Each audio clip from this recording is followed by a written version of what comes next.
1000 kilometre ಪಾದಯಾತ್ರೆ ಕೈಗೊಂಡಂತ ಯಲ್ಲಪ್ಪಣ್ಣನವರಿಗೆ ತುಂಬ ಹೃದಯದ ಧನ್ಯವಾದಗಳು ಸುರಪುರ ಯುವ ಮುಖಂಡರ ವತಿಯಿಂದ. ಯಾಕಂದ್ರೆ ಯುವ ಪೀಳಿಗೆ ಮುಂಬರ್ಬೇಕಂದ್ರೆ ಯುವಕರು ಪಾದಯಾತ್ರೆ ಮೂಲಕ ಅನೇಕ ಯುವಕರನ್ನು ಒಂದುಗೂಡಿಸುತ್ತಾ ಅನೇಕ ಜ್ವಾಲಂತ ಸಮಸ್ಯೆಗಳನ್ನು ಬಗೆಹರಿಸುತ್ತಾ ಇಂಥ ಜ್ವಾಲಂತ ಸಮಸ್ಯೆಗಳನ್ನು ಇರ್ತಕ್ಕಂಥ ಸರ್ಕಾರಕ್ಕೆ ಮನವರಿಕೆ ಮಾಡಬೇಕು.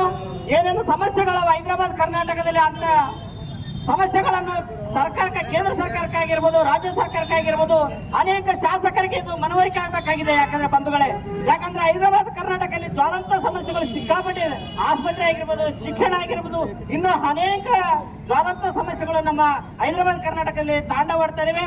ಅಂತ ಸಮಸ್ಯೆಗಳನ್ನು ಬಗೆಹರಿಸಬೇಕು, ಇಂಥ ಯುವಕರು ಮುಂದೆ ಬರಬೇಕು ಅಂತ ಹೇಳೋದು ಒಂದು ದೃಷ್ಟಿಯಿಂದ ಯಲ್ಲಪ್ಪಣ್ಣವರು ಇನ್ನೂ ಬೆಂಗಳೂರಿನಂತ ಪಾದಯಾತ್ರೆ ಹೋಗ್ಲಿ, ಯಶಸ್ವಿ ಆಗ್ಲಂತ ಒಂದೆರಡು ಮಾತನಾಡಲು ಅವಕಾಶ ಮಾಡಿಕೊಟ್ಟಂತ ಎಲ್ಲ ಯುವ ಮುಖಂಡರಿಗೂ ಮತ್ತು ಎಲ್ಲ ಸಂಘಟನೆಯವರಿಗೂ ಮತ್ತು ಯಲ್ಲಪ್ಪಣ್ಣನವರಿಗೆ ತುಂಬ ಧನ್ಯವಾದಗಳನ್ನು ಹೇಳಿ ಎರಡು ಮಾತನ್ನು ಮುಗಿಸ್ತಾ ಇದ್ದೀನಿ ಬಂಧುಗಳೇ.